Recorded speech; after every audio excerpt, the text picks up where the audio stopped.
have to be patient, let it set a range and then come in there. So I just don't, and then come in and just try to catch, a couple of good trades off that range.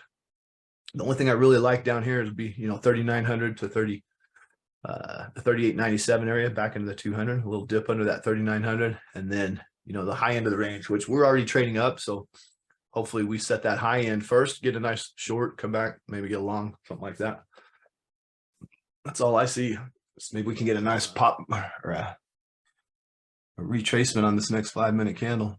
This candle here has got me reluctant to even touch the long here. See, I wanted to set some kind of range where I think we could bounce and, if it does consolidate today. So I think that range is going to be more down towards 85 or 90 just by looking at this candle. So I'm not going to do anything yet.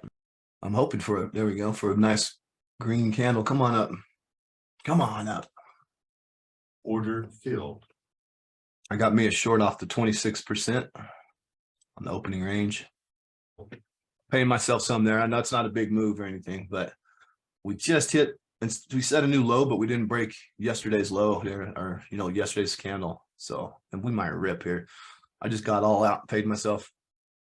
I got about 250 out of those. So see if that open print goes green, huh? Let's see what happens here. The 15 setting up a lower high. Looks like it's going to try to hold and set in higher prices here. Cool, not a bad place for a long there, but I've already put a couple of grand on the books today. I don't really need anything else. I'm going to wait for the high. I'm going to wait for it to set a new high here. See if it can get over the opening range. I mean, this long probably could give me just as much as the short did, but I'm waiting here. Order filled. Nice, got filled on the calls on that pullback there. I had an order sitting right here if we got there to see if I could get filled on that. And we just didn't come down there. So as it broke up, then I moved my order up a little bit and it pulled right back into it. So order filled. Paid myself right there, and just I'm only going to hang on to a couple here. And I put a profit stop in. So there you go. I just put another few grand on the books. Paid myself.